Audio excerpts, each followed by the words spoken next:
a la casa de Dios, ¿verdad? Y a todos nuestros hermanos y amigos que nos ven a través de esta transmisión en vivo, les invitamos que si no pudieron reunirse hoy esta tarde, compartan el mensaje, ¿verdad? Porque muchas veces decimos, yo quiero ir a predicar tu palabra, Señor, pero a veces no compartimos el mensaje. Pero con el hecho de que usted comparta el mensaje en sus redes sociales o se lo mande a algún amigo, porque tenemos familiares, tenemos amigos que están pasando necesidades y necesitan la palabra de Dios, ¿verdad? Y es importante y es necesario y es bueno compartir las transmisiones, ¿verdad? Es un modo en la que la iglesia evangeliza también, amén.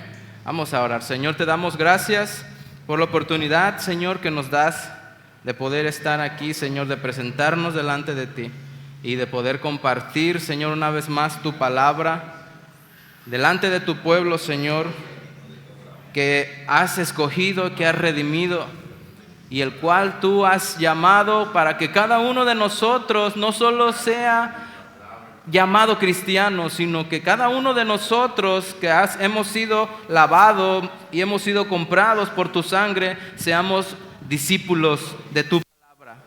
Que seamos esos discípulos, Señor, que lleven el evangelio y que sean comprometidos, Señor, con la obra que es tuya y no es nuestra.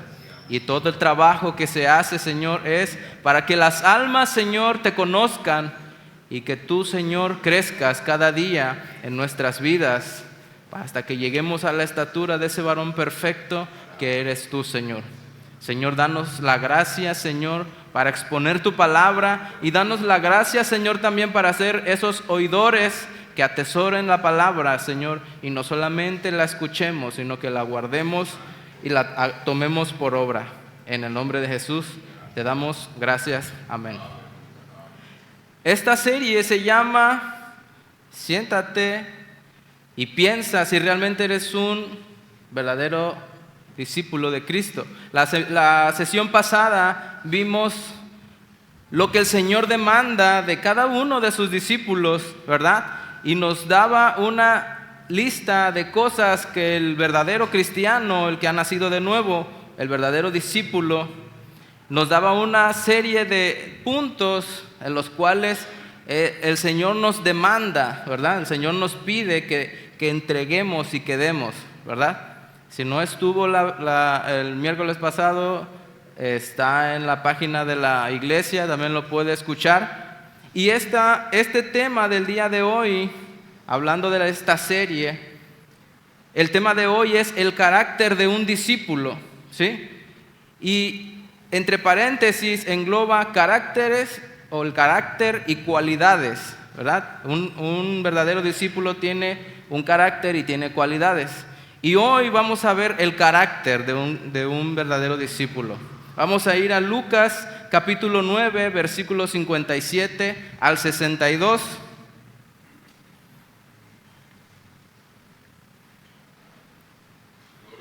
El carácter de un discípulo.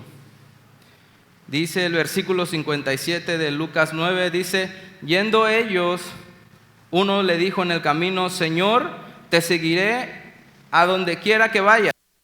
Y le dijo Jesús, las zorras tienen guaridas y las aves de los cielos nidos, mas el Hijo del Hombre no tiene dónde recostar la cabeza.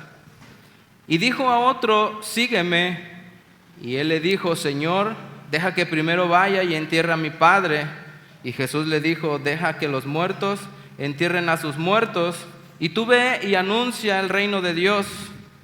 Entonces también dijo otro, te seguiré, Señor, pero déjame que me despida primero de los que están en mi casa. Y Jesús le dijo, ninguno que poniendo su mano en el arado mira hacia atrás es apto para el reino de Dios. El objetivo de esta enseñanza es introducir al cristiano, y como cristiano vamos a llamar a todos aquellos cristianos que han nacido de nuevo, que dicen profesar la fe cristiana, vamos a denominarlos como discípulos, ¿verdad? Porque el Señor en su palabra decía, ir por todo el mundo, ¿verdad? Y predicar el evangelio y hacer, ¿qué? Discípulos.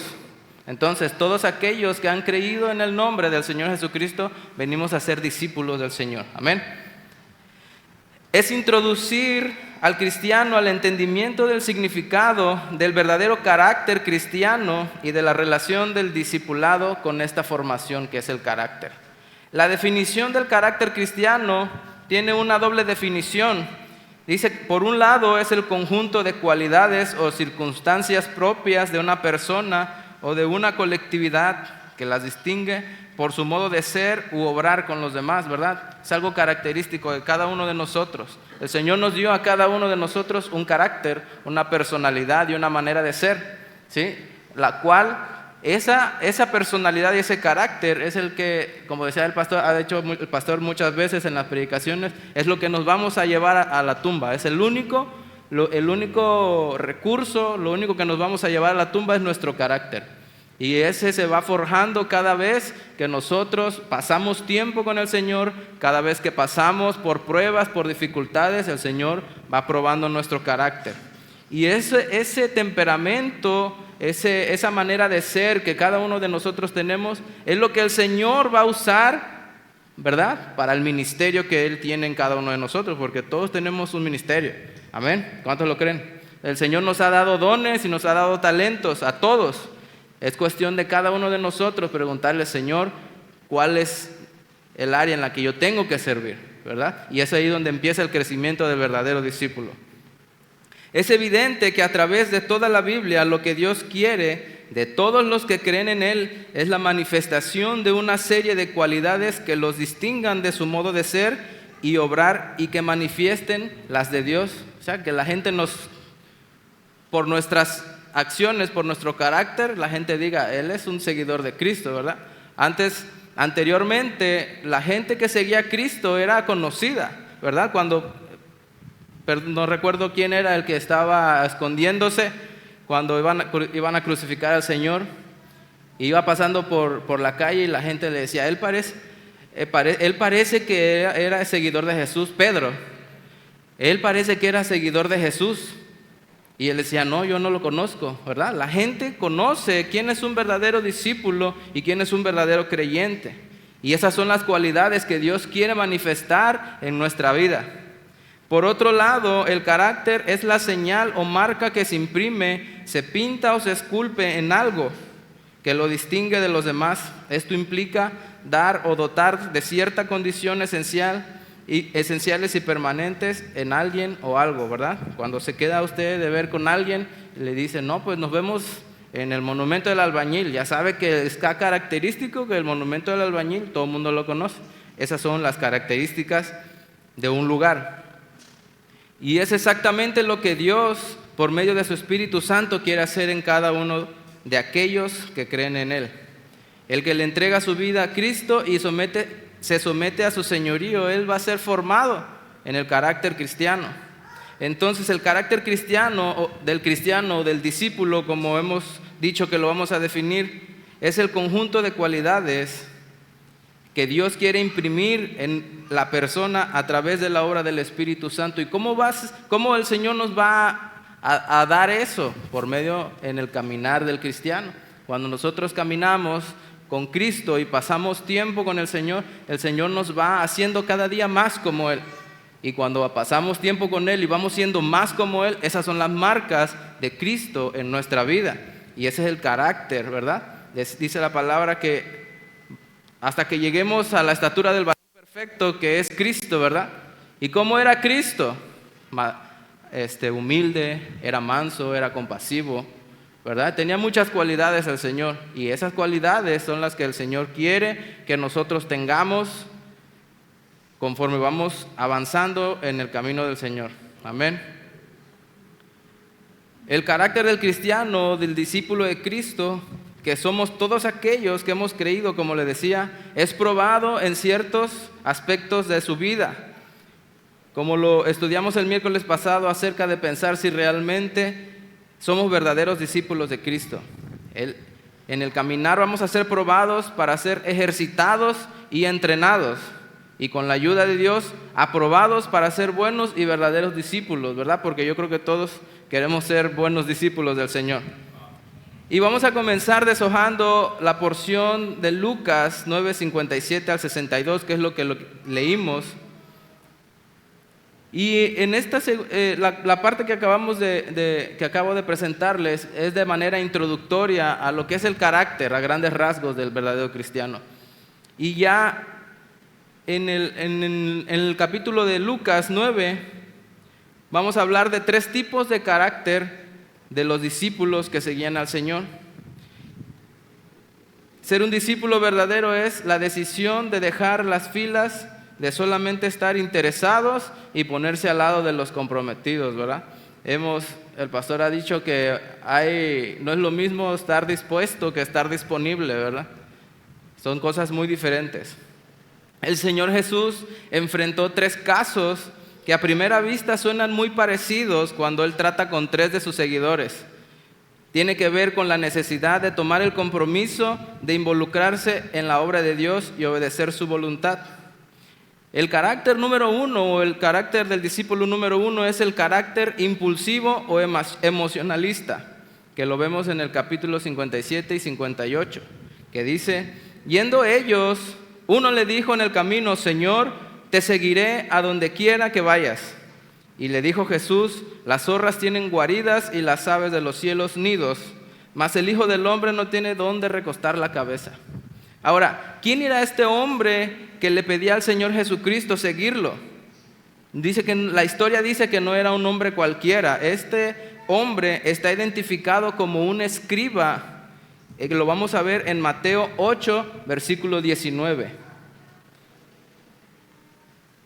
Si usted ha leído los evangelios, ha de pensar que en los 4 evangelios es lo mismo, pero aparentemente son diferentes perspectivas del escritor. Entonces en Mateo capítulo 8, versículo 19 dice: y vino un escriba y le dijo, ¿qué le dijo? Maestro, te seguiré a donde quiera que vayas, ¿verdad? Una persona normal o alguien que no era conocedor de la palabra, de la ley, no le llamaba nada más así porque sí al Señor Jesús. Y le dijo maestro. Dice Jesús y sus discípulos, viendo el contexto de ese pasaje, dice que estaban preparando para subirse a una barca para cruzar el mar de Galilea, el cual era en realidad un lago pero muy grande. Y mientras se encontraban camino hacia la barca, un escriba se le acercó a Jesús y prometió seguirlo a donde quiera que él fuera. En esa época los escribas eran expertos en el manejo de los documentos escritos y a menudo también dice que eran maestros de la ley de Moisés. A estos eruditos se les daba con frecuencia suficiente autoridad a nivel local como para decir cómo se debía seguir la ley, para bien o para mal.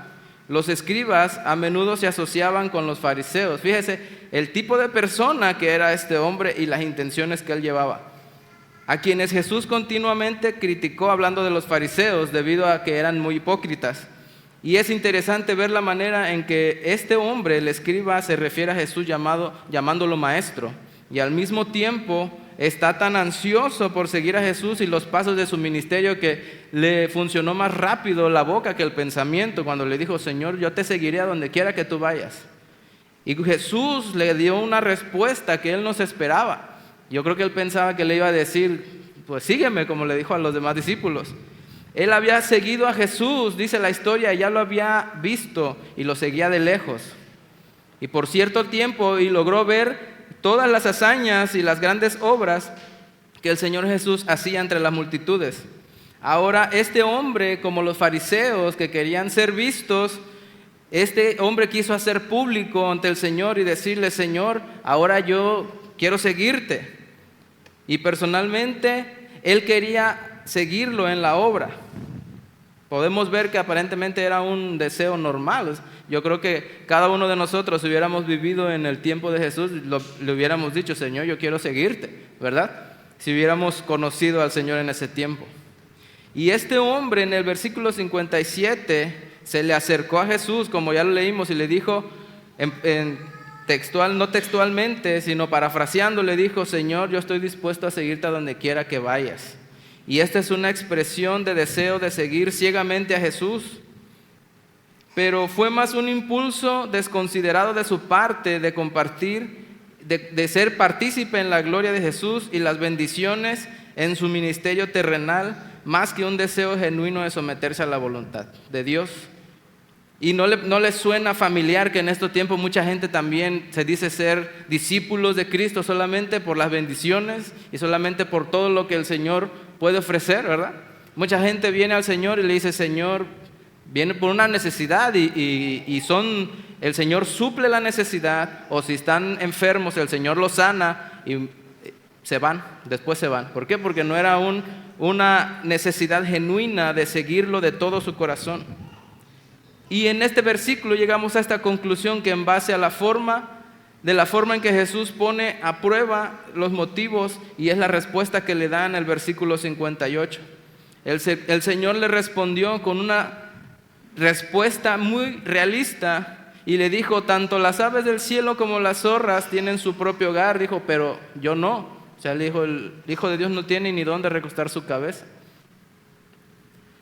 Pero debemos reconocer que Jesús no rechazó a la persona, no le dijo, ¿sabes qué? No, tú no puedes seguirme, no eres apto. Él no rechazó a la persona y tampoco le prohibió ser su seguidor. Mientras va camino a Jerusalén, siempre deseaba que su decisión se basara en la realidad, y Jesús le desafió a que él pusiera en la balanza lo que es ser un discípulo de Cristo. En pocas palabras, cuando el Señor le dijo que las zorras tienen guaridas y las aves del cielo nidos, y el Hijo de Dios no tiene ni dónde recostar la cabeza, le estaba diciendo, si me vas a seguir es porque vas a sufrir. O sea, yo siendo el Hijo de Dios no tengo ni dónde recostar mi cabeza. Muchas veces vas a pasar a hambre, ¿verdad? Lo que prácticamente le estaba diciendo. Vas a pasar a hambre, vas a pasar necesidad, vas a sufrir persecución. Entonces, lo que estaba haciendo el Señor Jesucristo lo estaba aterrizando en la realidad de lo que era seguir a Jesús, y no solamente en una emoción del momento. Al rato, este hombre iba a enfrentar las inclemencias de seguir al Maestro, porque el Señor iba a morir y toda la palabra se iba a cumplir y ellos se iban a quedar, ¿verdad? Se iban a quedar sin el Maestro. Y después que el Señor murió, vino una persecución a los cristianos. Y entonces, si este hombre no hubiera estado firme en la decisión en cuanto le dijo al Señor que él quería seguirlo, cuando viniera la persecución, él iba a huir, iba a negar de Cristo. Por eso el Señor le dijo, ¿estás seguro? En pocas palabras le dijo, ¿estás seguro que quieres seguirme?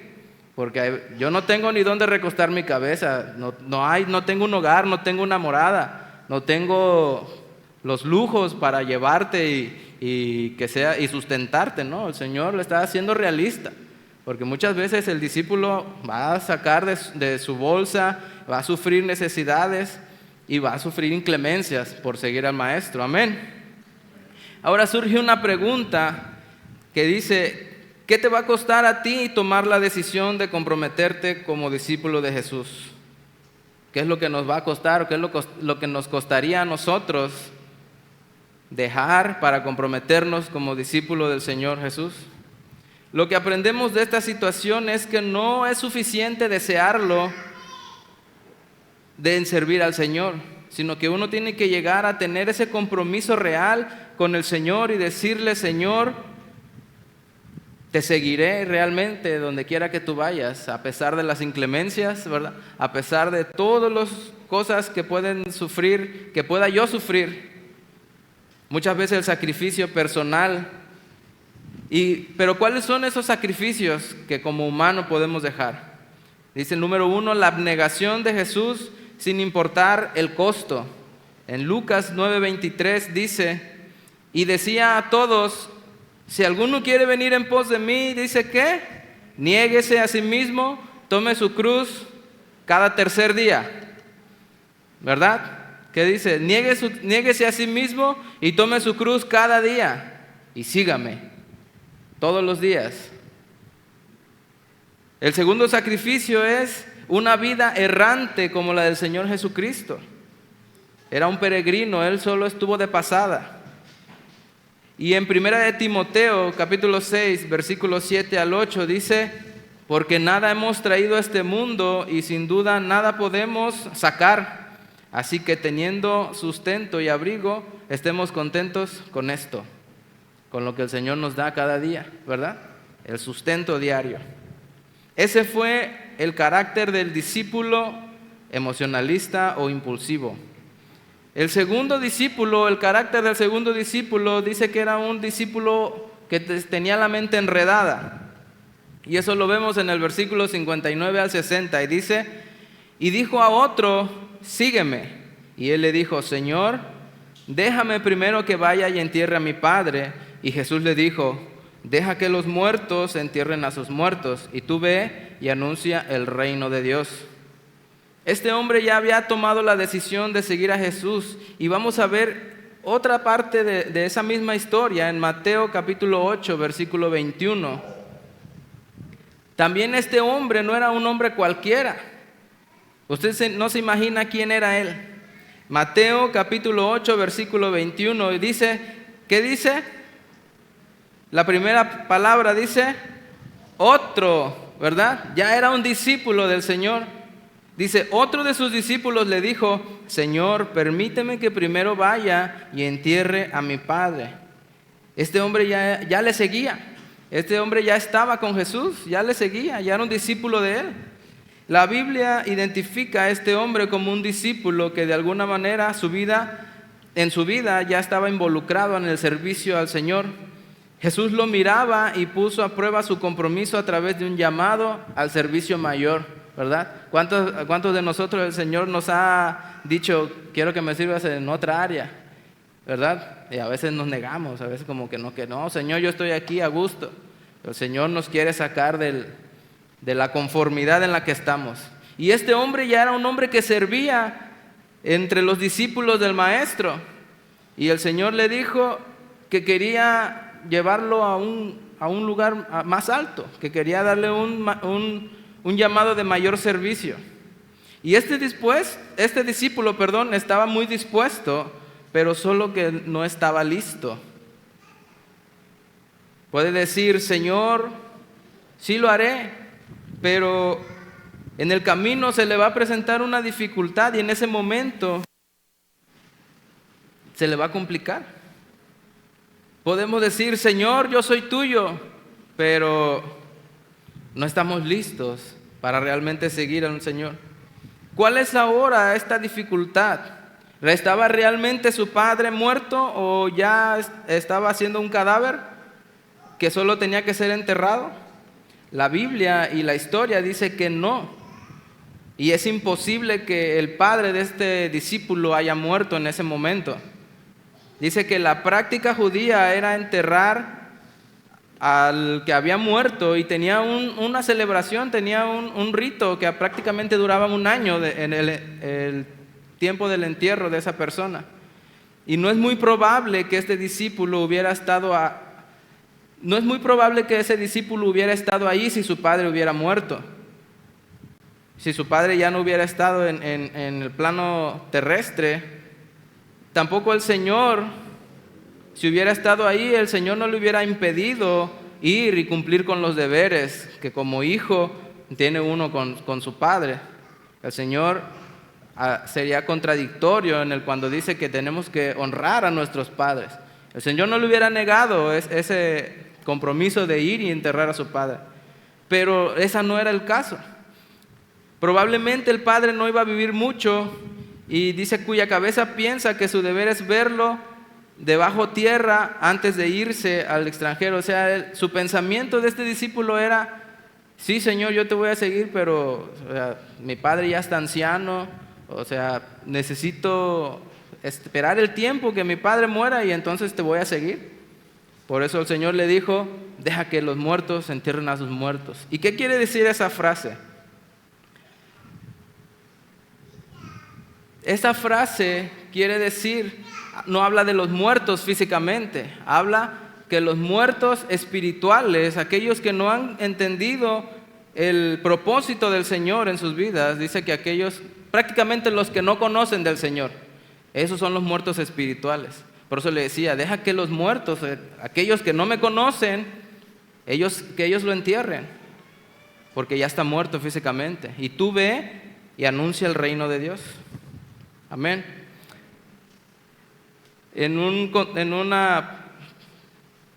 Hablando como si este discípulo lo hubiera dicho, dice, este discípulo le presentaría estas palabras al Señor Jesús y le dice: este anciano, Padre mío, pronto será removido, y si pudiera demorarme hasta que lo vea sepultado decentemente, entonces, dice, estaría libre para predicar el reino de Dios a donde quiera que tú me mandes. Esas podrían ser unas palabras que este discípulo le dijo al Señor. Pero en este caso, la respuesta es, como leímos: deja que los muertos entierren a sus muertos, pero tú ve y predica el reino de Dios. Su deseo de cumplir usted mismo es natural, y cada uno de nosotros, ese es una necesidad en el humano, o sea, no está nada malo. Y el Señor no se interpone y no se molesta en que cada uno de nosotros, cuando llegue el tiempo de sepultar a nuestros padres, pero era el llamado que le estaba haciendo el Señor a este discípulo. Le estaba diciendo, prácticamente le estaba diciendo: yo quiero ponerte en otro lugar, quiero enseñarte más, quiero llevarte más allá. Pero puso otras cosas antes que seguir el reino de Dios. En el versículo 59 dice: Jesús llama a este seguidor de la misma manera en la que llamó a los 12, y es el llamado extendido a cada verdadero discípulo. Cuando les decía, pasaba por la orilla del mar y le decía al pescador, le dijo: sígueme, y pasaba por cerca de otro y le decía: sígueme. Y ellos dejaban todo lo que estaban haciendo y le seguían. Ese era el llamado que Jesús le hizo a este discípulo. Y aquí es donde le digo, en la historia dice que el proceso del entierro del que había fallecido duraba más de un año. Entonces dice, si no estaba muerto el padre, ¿por qué el discípulo pidió esto? ¿Por qué el discípulo realmente no dijo la verdad y pidió un permiso hasta que su padre muriera? Y hacerlo del cumplimiento de la ley, que era algo muy importante para ellos, o sea, hacerlo conforme a la ley, y después haber dicho que volvería a seguir al Señor Jesús completamente, ya que su padre hubiera muerto, y hubiese obedecido el mandato de Jesús de ser un discípulo comprometido, si no lo hubiera enfrentado en un conflicto de responsabilidad. Él tuvo una crisis de fe. Este discípulo tuvo una crisis de fe en la que se vio acorralado de decir una respuesta, pero le pudo más el sentimiento de antes que seguir al maestro. En el versículo 60 dice: Jesús le respondió de que los muertos espirituales pueden encargarse de enterrar a los muertos físicamente. El deseo de este discípulo por cumplir con sus obligaciones familiares no ocultó el verdadero problema. El conflicto de responsabilidad que enfrentó fue solamente una excusa para no cumplir con el llamado de Dios en su vida. Amén. Y nos surge otra pregunta. Dice: ¿qué te impide realizar un compromiso de seguir la voluntad de Dios en tu vida?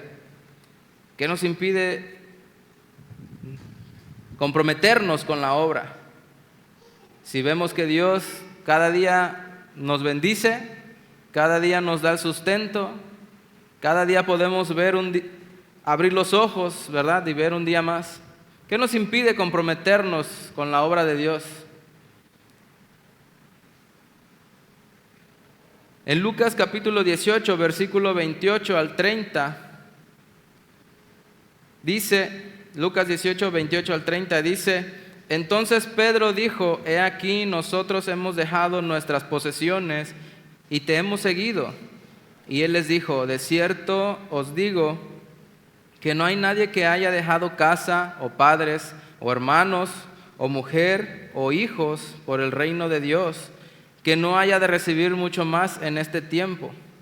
Y la última frase me gusta y dice: y en el siglo venidero, ¿qué? La vida eterna.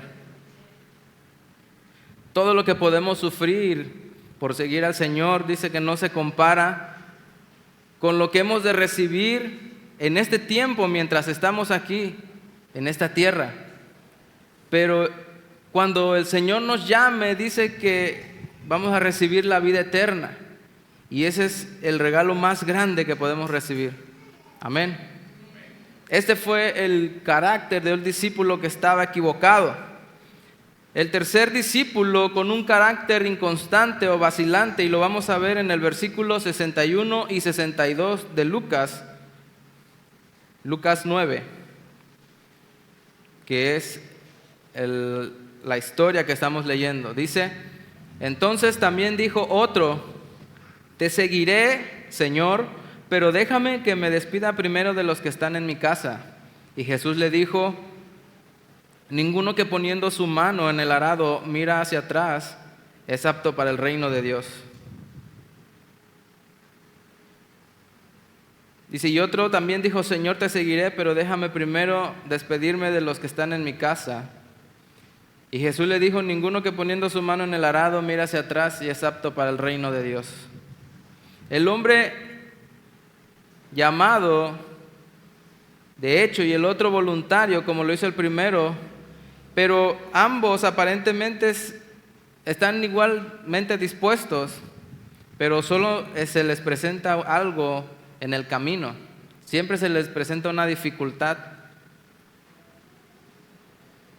A cada uno de esos discípulos se les dio la oportunidad de escoger el camino. Percibimos la gran diferencia entre los dos casos de la advertencia dada contra mirar hacia atrás. Y es evidente que el discipulado de este hombre aún no era completo. Su separación del mundo no era completa y no se trataba de volver atrás, sino de mirar atrás. Y como aquí hay una referencia manifiesta al caso de la mujer de Lot, ¿verdad? Que le dijo: salgan de la ciudad, váyanse, dice, pero llueve, truene o relampaguee, dice, no miren hacia atrás, o sea, no volteen a mirar atrás. ¿Y qué sucedió con la mujer de Lot? Miró hacia atrás y sabemos qué es lo que le pasó, la convirtió en una estatua de sal. No por regresar, sino solamente por mirar atrás. Vemos que no es el regreso real al mundo lo que tenemos aquí para tratar, sino una renuncia de romper con él. O sea, no nos desligamos completamente de las cosas del mundo. La figura de poner la mano en el arado y mirar hacia atrás es extremadamente vívida, y para un pueblo agrícola, para aquellos que están en el campo, es muy impresionante. Así como el arado requiere una mirada atenta al surco que se ha de hacer y se estropea en el instante en el que se da la vuelta o se pierde la mirada. Y así, igual que estas personas, no alcanzarán salvación los que prosiguen la obra de Dios con una mirada distraída, con un corazón dividido. Y la referencia puede ser principalmente aquellos ministros que no han dejado del todo, aquellos discípulos que no han dejado del todo los deseos de la carne, todas aquellas cosas que los ligan con el mundo y todas sus atracciones. Dado que la imagen parece claramente sugerida, y vamos a ver una comparativa de casos.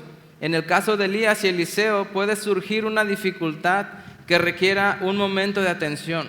Cuando Elías arrojó el manto sobre Eliseo, lo que el joven entendió qué significaba que Elías le arrojara el manto.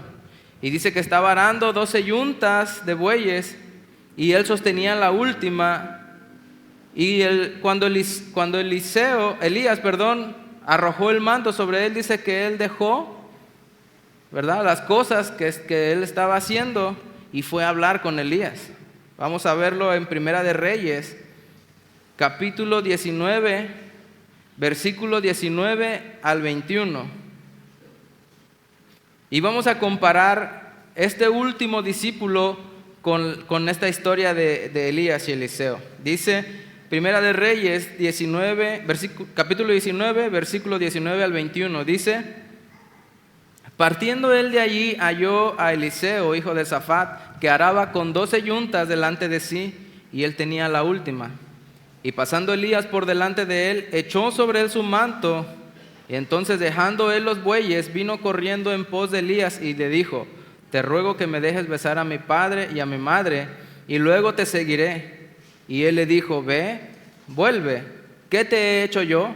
Y se volvió y tomó un par de bueyes y los mató, y con el arado de los bueyes coció la carne y la dio al pueblo para que comiesen. Después se levantó y fue tras Elías, y le servía. Y Elías le dijo, ¿qué le dijo? Ve, dice, vuelve.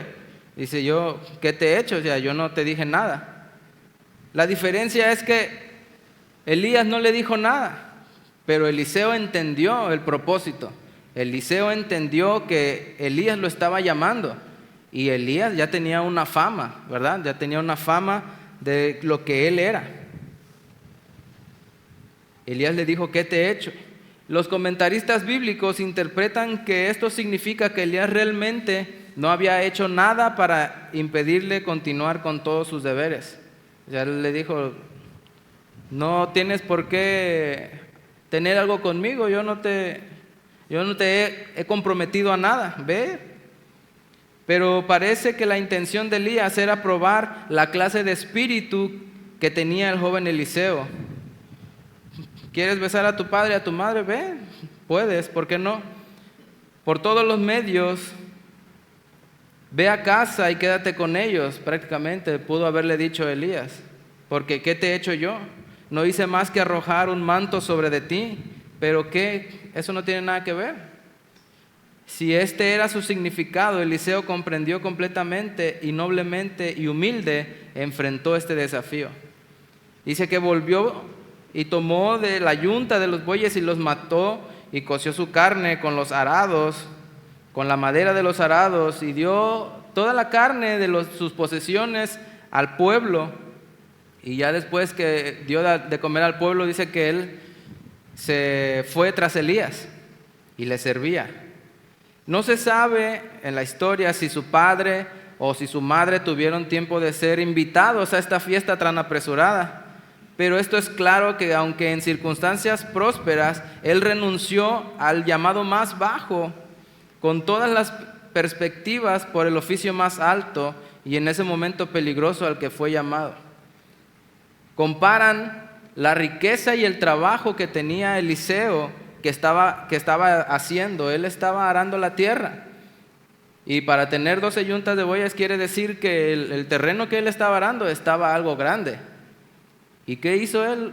Dejó y, imagínense, hizo de comer 12 bueyes con las 12 yuntas. ¿Para qué? Por todo lo que él tenía, para simplemente servir a Elías, para seguirlo. ¿Y qué era lo que decía Eliseo cuando Elías le decía, permíteme, voy para acá? Le decía, vive Jehová, que no te dejaré. Amén. La actitud indecisa de otro discípulo es una indicación de su falta de compromiso en la obra de Dios. En comparativa con el otro discípulo, él no quería realmente el compromiso. Fue un pretexto lo que él utilizó de ir con sus padres. También Eliseo tenía padres, pero él decidió dejar todas sus posesiones por seguir a Elías. Y indica la falta de compromiso para la obra del Señor. ¿Estás dispuesto a servir con tu vida si te queda un poco de tiempo para volver a casa y decir adiós a todo lo que esté ahí adentro? La respuesta de Jesús es adelante. El Señor no nos obliga. El Señor no es un caballero y Él nunca nos va a obligar a seguirlo. Esto es voluntario, de acuerdo a lo que el Señor ha hecho en nuestra vida. Y hemos reconocido su señorío y hemos visto de dónde nos ha sacado el Señor. Esto es voluntario. El Señor no nos obliga y el Señor nos dice como Elías, ve, puedes hacer lo que tú quieras, puedes tomarte el tiempo para enterrar a tus padres, para ir a convivir con ellos. Pero el Señor nos está llamando hoy. Amén. El Señor cada día nos llama a servirle en su obra. Debemos fijar nuestra mirada en las cosas y en las oportunidades que quedan por delante, y mirando hacia atrás nada podemos hacer, porque el discípulo de Cristo es el labrador que está a cargo del arado. Podemos volver a nuestra casa y despedirnos de todo aquello. No hablo de nuestra casa física en la que dormimos, hablo de nuestro corazón, la casa en la que habita el Espíritu Santo.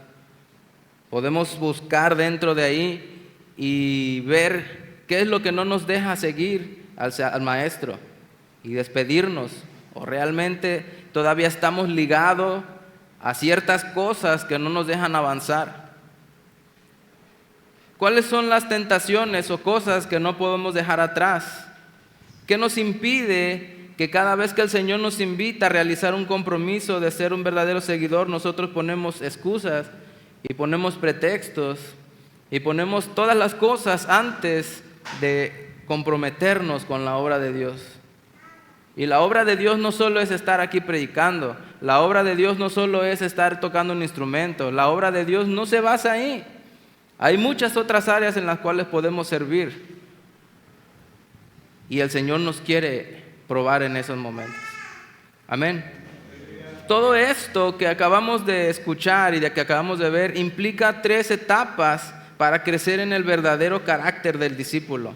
Y el número 1 es el reconocimiento del señorío de Cristo en nuestras vidas. Y lo vamos a ver en Romanos capítulo 10, versículo 8 al 10.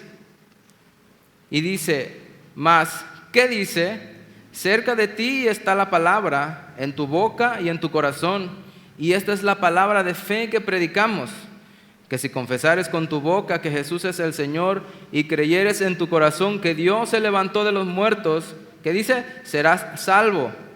Porque con el corazón se cree para justicia, pero con la boca se confiesa para salvación. Y es reconocer el señorío de Cristo en nuestras vidas, que el Señor gobierna, que el Señor rige en nuestras decisiones. Amén. La segunda es el nuevo nacimiento. Esto implica la recepción de nuestro espíritu de la naturaleza divina, que se opone y sustituye a la vieja naturaleza humana que es contraria al carácter de Dios. En 2 Corintios 5:17 dice, de modo que si alguno está en Cristo, ¿qué es? Nueva criatura es. Dice que todas las cosas viejas ya pasaron y todas son hechas nuevas.